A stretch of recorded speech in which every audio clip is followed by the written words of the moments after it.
Hey guys, Lux here, back for some more of The Greatest Attorney. Last time we finished the 4th episode with no one dying and we got a new office, so that's nice. Anyway, let's start the final episode of the first game. The Hound of the Baskervilles.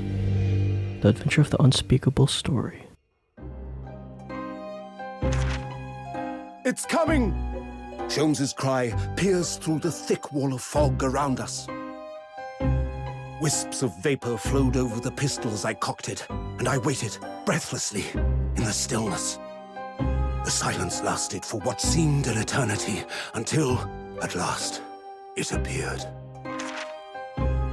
From the shadows of the cloud, an enormous beast sprang out upon us. A hound it was, but not such a hound as any mortal has ever seen.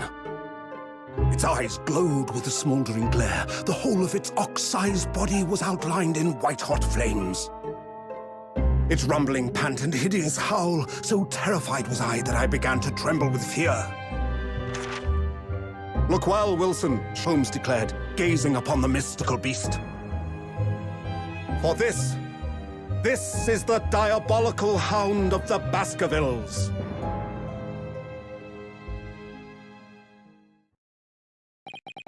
Our first 2 months in London passed by in a flash. In that disconcerting courtroom experience we were first thrown into on the day we arrived in the country.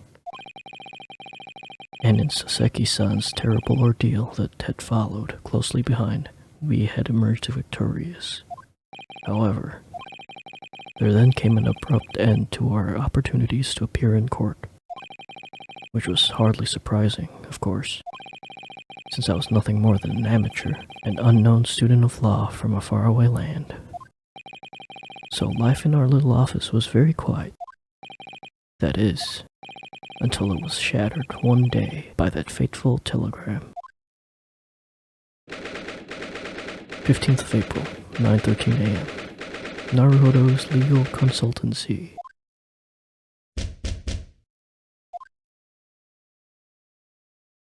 Oh, looks nice. That morning, I was woken by the unreserved knocking on the door by the telegram boy.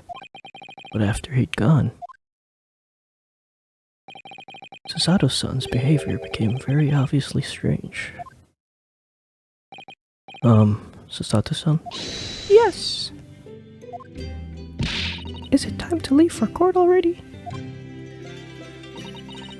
Let me see, what case is it today? I don't think I'm scheduled to defend anyone at the moment, am I? Oh, no, of course not. How silly of me. But I think Iris said she would make us breakfast this morning. Shall we go down to Mr. Sholmes' suite? Yes. Iris makes the most delicious breakfast food. She does, doesn't she? And once our bellies are full, we can leave for court in fighting form. Let me see, what case is it today? Here we go again.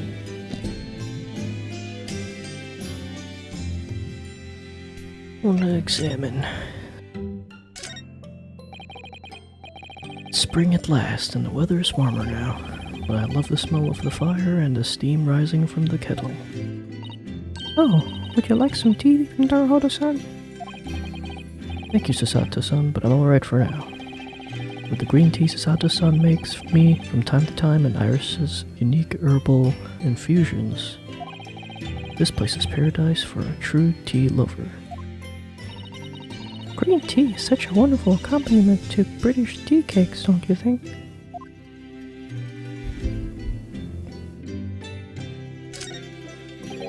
That spade has been here since we started renting the place. Oh, that's not a spade, Naruhodo-san. It's a shovel. Uh-oh.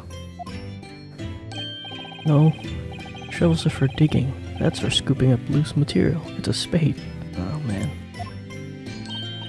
No, spades are for digging. That's for scooping up loose material. It's a shovel. I don't want to dig a hole for myself, so let's leave it. Oh, speaking of spades, I can click on the ladder. there's a running gag in the main games about whether something's a step ladder or a regular ladder. So this is the tea set that Chisato-san brought with her from Japan.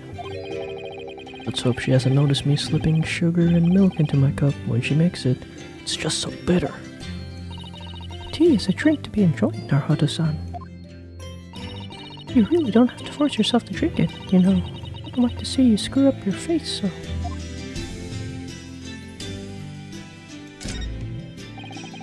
We've only been here in London for about 2 months, but my desk is starting to look a little messy already. I tidy up once in a while. Sato-san, I always say, making a mess is a small sacrifice to pay for being able to further your studies. Time spent tidying up is time you can't devote to the same cause. And time spent on ridiculous arguments is time that could be better spent on some simple housework. Adam.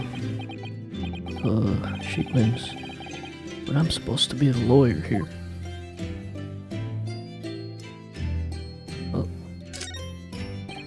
The Daramo doll I brought with me from home.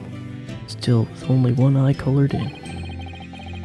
I said I'd color the other eye once I won my first court case here in Britain, but... You have one, haven't you? Twice, in fact. Because I feel as though I'm still lacking as a lawyer. I tell you what, why don't you color the other eye in once you think I'm a proper, fully fledged lawyer? If you insist. I'm sure Sholmes will be in the other side when I... Oh, he's not. Oh, that's crazy. This must be the telegram. Let's see. No, you mustn't look at that. Not under any circumstance. Oh, alright, I won't. Sorry, Naruhodo-san, but you can be very mischievous at times. Put the telegram away if you don't want people looking at it. You were rather lucky to find an old aquarium left behind here. The prawns we put in there are doing rather well, and the anemones too. It's a wonderful invention, isn't it? The sea behind glass inside your room. Another example of Great Britain's greatness. Having to clean it out and change the water isn't so great though, isn't it? Yeah, that sucks. Do you know, I've never seen inside your room there, Sasato-san. I've never even peeped inside. I should think so, too. A young maiden's private chamber is a place of bittersweet secrets, you know. Whatever you say, young maiden. Alright. Actually, 100%. The armband. Has anything changed? It's a great deal. You treasure his heartbrand so and wear it each time you appear in court. Well, it's very important to me. It's what shows that I'm a lawyer. And whenever I wear it, I feel as though it gives me strength. Through Cosmo. I absolutely can't be without it, especially when I'm at a critical point in the trial. But just the other day I noticed you wearing it when we went to visit that park. Sometimes I forget to take it off.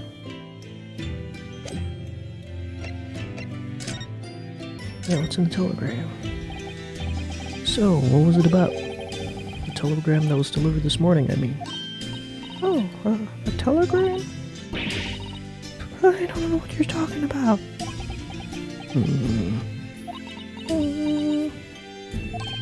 Sorry, but you're not going to get away with that. Well, I didn't think I would. Actually, don't give it a moment's thought. It's nothing interesting, boring in fact. It was just a boring old telegram. It's 3 times now she tried and failed to convince me it was nothing. Oh, that's like the Maya pose.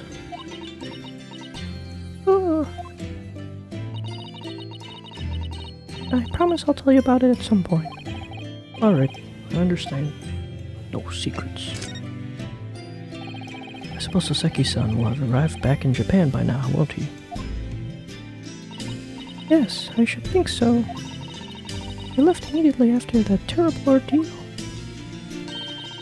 which would mean he should have completed the voyage already, or be just a few days away. A fortnight ago, we had that very long telegram from him. Do you remember? Complaining of seasickness?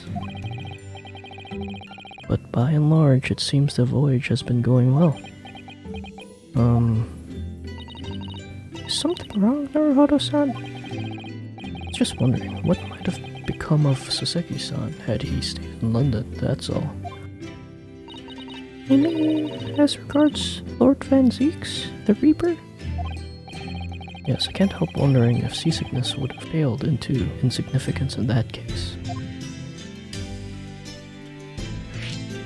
The Reaper. What is it they say? That no one who stands in the dock can be saved from the Reaper, right? Like the way that nightmarish trial ended on the very day we arrived in London. Even 2 months on, the cause of that dreadful fire is still a mystery. Yes, but at least Soseki-san is safely out of the country now. Presumably that means... that the curse of the Reaper can only take effect within the confines of the city of London, perhaps.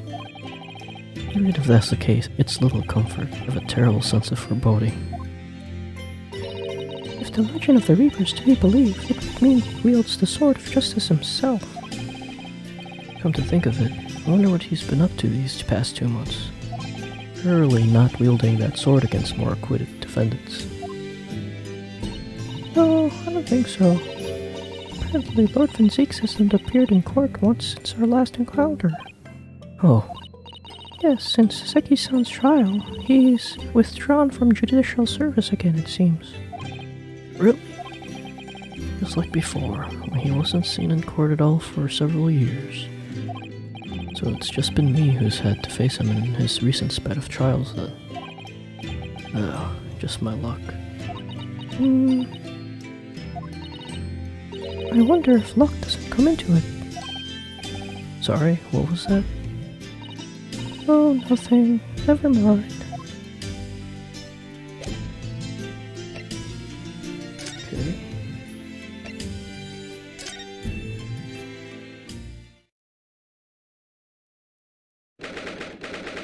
"15th of April, Sholmes Suite. Morning, Ramon. Morning, Susie.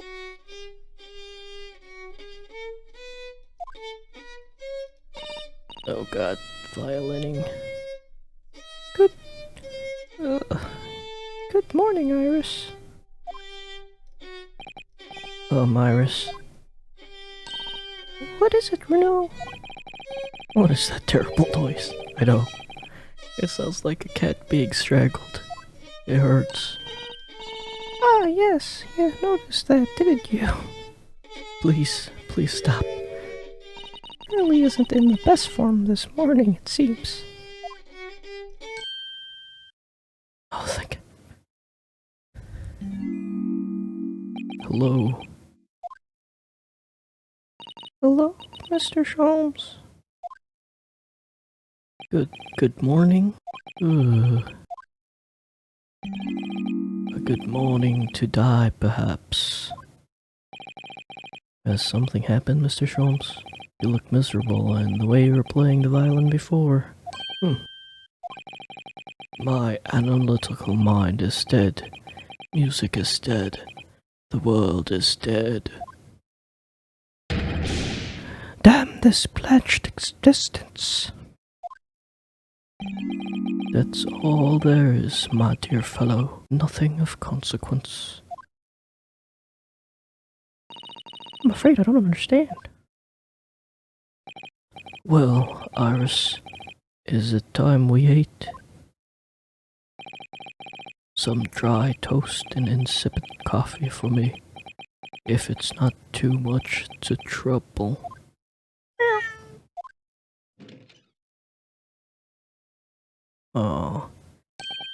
Oh, look, it's Wakahai. Is that Soseki's cat? Good morning, boy.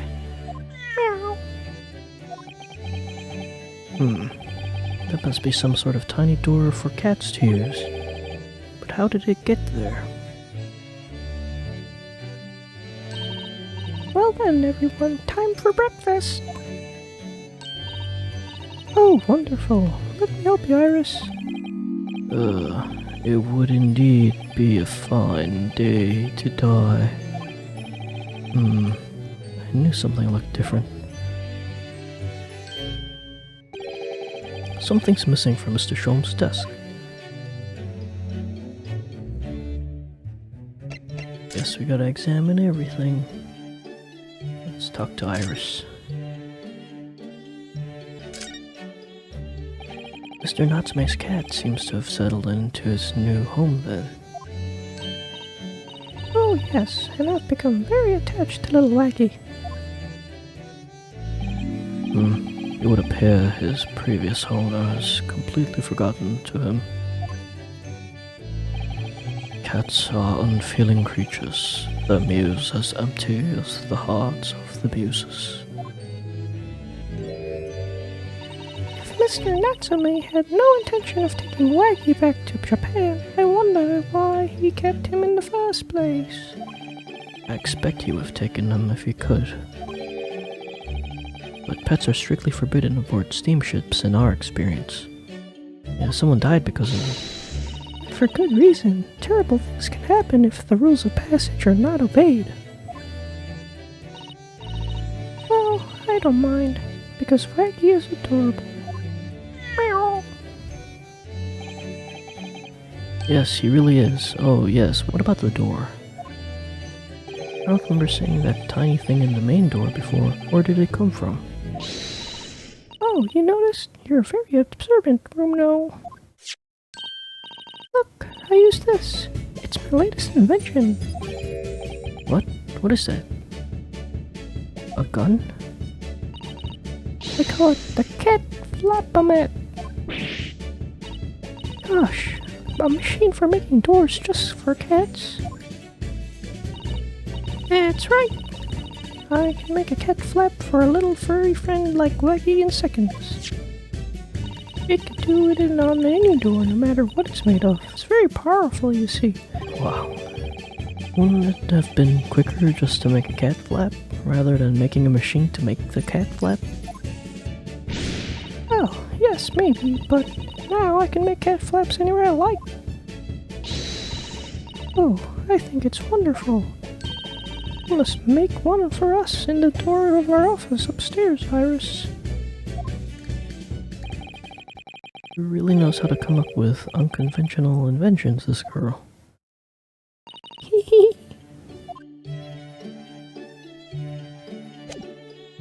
Doesn't think there's anything new. The thing of it, I haven't seen Iris doing much writing recently. But there's paper already set up in the typewriter. Look, as if she's about to start. That reminds me, when I mentioned that Iris was in the process of writing a full-fledged novel, Mr. Natsume was most impressed. Ah yes, Mr. Natsume. That's what I'll be doing too, once I'm back in Japan, he said through tightly clenched fists and teeth. Oh, now that he's gone, I don't have to do his voice anymore. Whew. That's a charming little white shelf, and full of charming little bottles too. But the contents of them aren't quite so charming, it seems. Science is the future, Mr. Naruhodo. You can't deny it. I'm saving my money so that I could buy some chemistry apparatus as well. Ah, chemistry, takedown throws. What diverse skills you boast, Mrs. Sato. As useful as they are, I'm not sure that my throwing skills are worthy of inclusion in that list.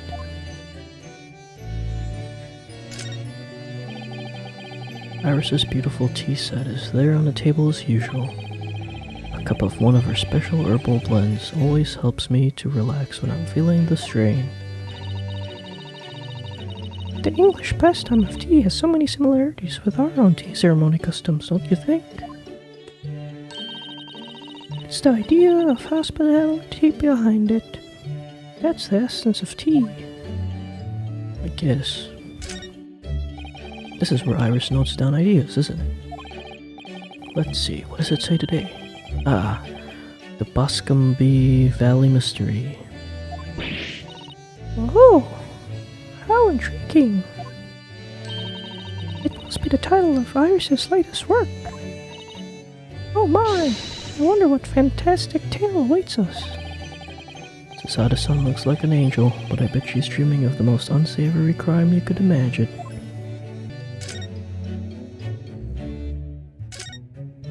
These are all the mementos of Mr. Sholmes' past cases, I think. If he'd been involved in my case, I wonder if the beefsteak from La Carnival would have been on display here. A Mr. Shoe, a curious hammer, some mysterious dancing men, a bust of Napoleon. Ah, what an entrancing collection. It looks like an untidy assortment of junk to me, rather like what's on my own shelves. Well, you really ought to learn to keep your things in order, Mr. Naruhodo. No favoritism there at all.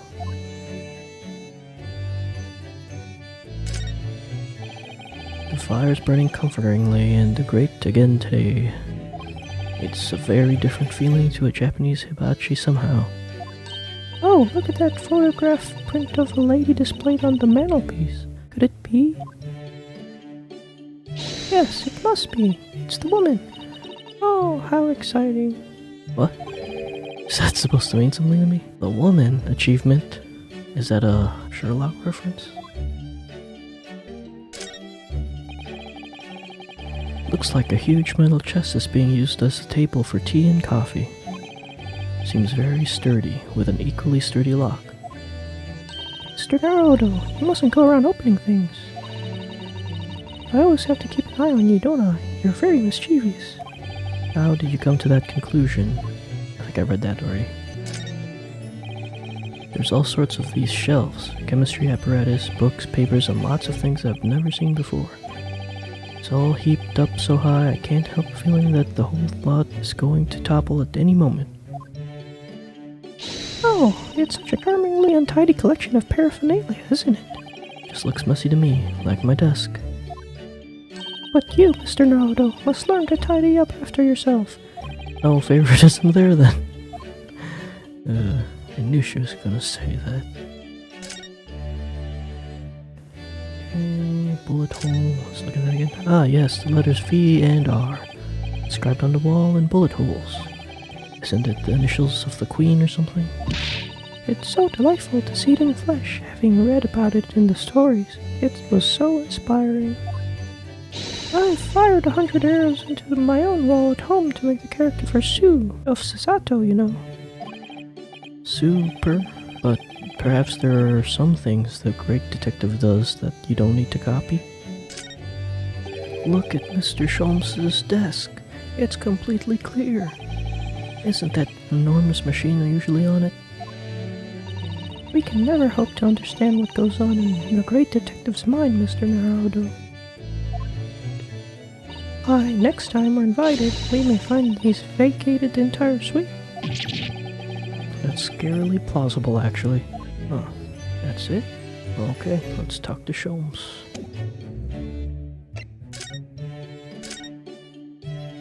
You seem to be very unhappy this morning, Mr. Sholmes. What's happened? It used to be the case that in my hands, this violin sung like the dawn chorus, its mellifluent tones would make flowers bloom. It would. But now, the muses are unamused with me. The goddess of music have thrown me over. Whatever you mean, Mr. Sholmes. For hours I have bowed, for days even. Through the night I have endeavored to no avail. That sound, my tone, is lost. That brilliant, clear, unwavering tone is gone forever. No more recitals of unbridled emotion. Well, you haven't been practicing much lately, have you, Hurley?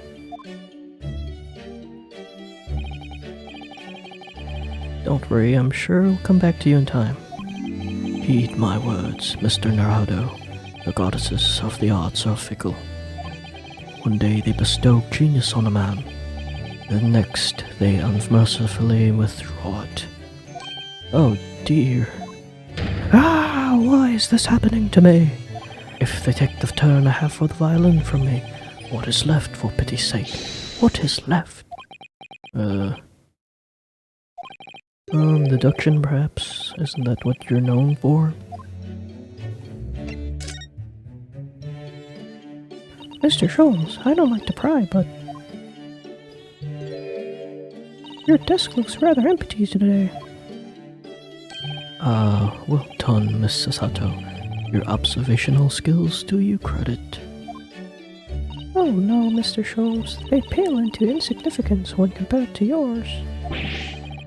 You'd struggle not to notice, wouldn't you?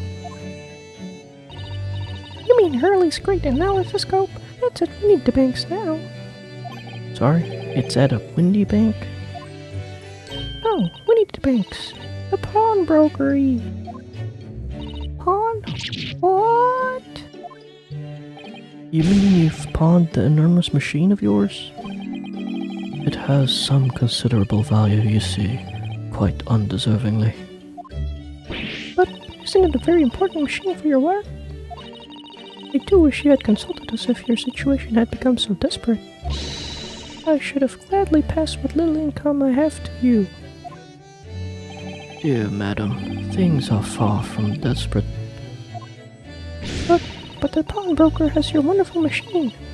How can it be anything but desperate? Making use of a pawnbrokery is quite ordinary here in London, I assure you. Is it? Doesn't sound ordinary at all. It would seem that neither of you fully understand how pawnbrokering works. Oh, what's to understand exactly? Yeah, what complex British pawnbrokers? What do you mean when you said we didn't fully understand how pawnbrokering works? To the people of London, pawnbrokeries are akin to banks. Banks? On Mondays, merchants relinquish their finest jackets and trappings to their pawnbroker of choice. With the money they receive in return, they are able to trade happily through the week. Then on Saturdays, they go to recover their things using the money they've earned. I had no idea. This has been a fascinating lesson for us. Everyone does it, you see. Especially people in inner London. And should they have money to spare, they would purchase another fine jacket. Not to wear, obviously, but to pawn should a need arise. Oh, how ingenious. So whenever we have something that's getting in the way, we leave it at Mindy Banks, you see. A pawnbrokery can be thought of as an extremely secure vault. Who would have thought that even pawnbrokers are different here in Great Britain? Of course, you'd have to watch Hurley with it. Sometimes he pawns things that you really shouldn't. Don't you, Hurley? What does it matter? The world is dead to me now. Meow! Oh, what was that? Wakai? What?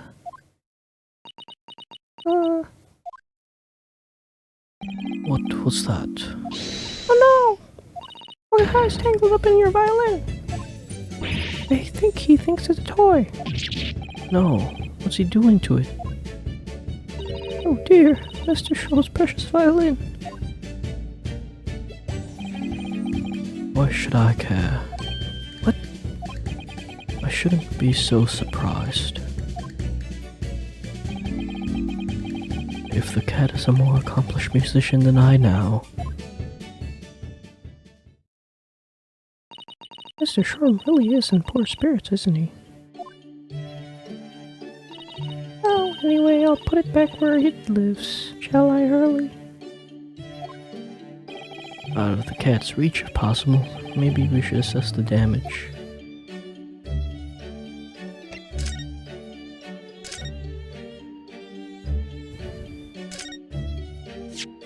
so this is the violin, is it? No, it's just a string. It's a Stradivarius, one of the finest violins in the world, made by the renowned Italian luthier Antonio Stradivari. Well, that's gonna be expensive then. Oh, I see. Doesn't really look like anything special to me. Man, those things are expensive. I happened upon it covered in dust, languishing in a pawn shop down a nondescript back alley. The broker had no idea of its value, so I was able to purchase it for a mere 55 shillings. How honorable of you. And until today, it has been my faithful companion in every great Paganini-inspired performance I have made. I ask you, is there a reason to live in a world devoid of music? To tolerate this pledged existence? No. There is none.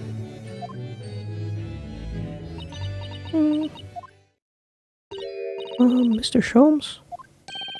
What, dear madam, what? My thoughts are preoccupied with fancies of release from this dull routine. Well, it's about the violin. It looks very different to normal, don't you think? What do you mean, Mrs. Sato? Oh, Susie's right. Yes, the tone of the wood is completely different. And that's not all. I'm sure there was no crack here before. Wait, that's not even the right size, is it? Is that a viola then? What's this? How could I not tell of... I'm terribly sorry to have to tell you this, Mr. Sholmes, but that instrument isn't a violin at all. Then what? I believe it's an entirely different instrument called a viola. I was right. What? What? Oh, Mr. Sholmes, are you alright? You're right. You are quite right. This isn't my faithful Stradivarius. So what, pray? This piece of stringed flotsam. Not your faithful performing partner, then. How do you not tell a violin from a viola? They're so much bigger. I see what must have happened. You do, Iris? You pawned it?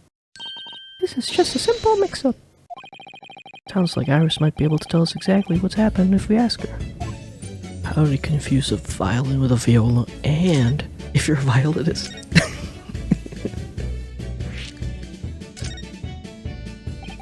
What do you mean by mix-up, Iris? Well, you see, this violin, I mean, was at Winnie the Banks until last week. At the pawnbroker's. Not Mr. Sholmes' beloved musical partner.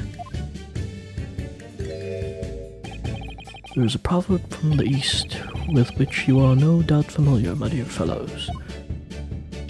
Always let a beloved child travel. Yes, indeed. So you sent your beloved violin in a pawnbroker's in the hope that it would experience personal growth. Oh, what a wonderful idea. Why? Last week I pawned my great analytoscope in order to release my precious instrument. But it will appear Mr. Winterbank mistakenly furnished me with this tawdry fiddle instead. But my ears cannot be deceived by hollow timbre of this piece of timber. They're tuned differently. No, but your every sense was deceived by the fact that it just had strings. Pshaw, a fine state of affair this is, and why I always say, Mr. Naruhodo, never trust the pawnbroker. They will try to fiddle you every time. But earlier you said that you could think of a pawnbroker as an extremely secure vault. Yeah. Come, Mr. Naruhodo, dilly-dallying will get you nowhere. Sorry? Crunching your toast with that vacant aspect, pressing your coffee so obtusely. What? Are you not a little embarrassed by your own conduct, considering the urgency with which we are faced? We must visit Mr. Windybank's brokery at once. That's right, isn't it, Mr. Sholmes? Precisely, Mr. Sato. Without a moment's delay. But I haven't finished my bacon and eggs. My dear fellow, surely you do not still intend to crunch your bacon with an increasingly vacant aspect, to fresh your egg ever more obtusely. Alright, say no more. Let's go then. I would have just put it in my pockets. Don't worry, Runo. I'd be happy to heat it up for you again later. Oh, thank you, Iris. As it happens, I am rather curious to see what a British pawnbroker looks like. Let's go. New location. Oh, we could go straight there. Let's go to Baker Street first. So we could examine more. Let's start from the right. It's already been 2 months since we started taking lodgings here above Mr. Sholmes' office. I still can't quite believe it. Never expected things to turn out like this. Oh, I know. To actually be sharing an accommodation with the world's greatest detective. If I ever find myself before a court of law now, I will have not one regret. I don't know what you're talking about, but I'd be happy to defend you, of course.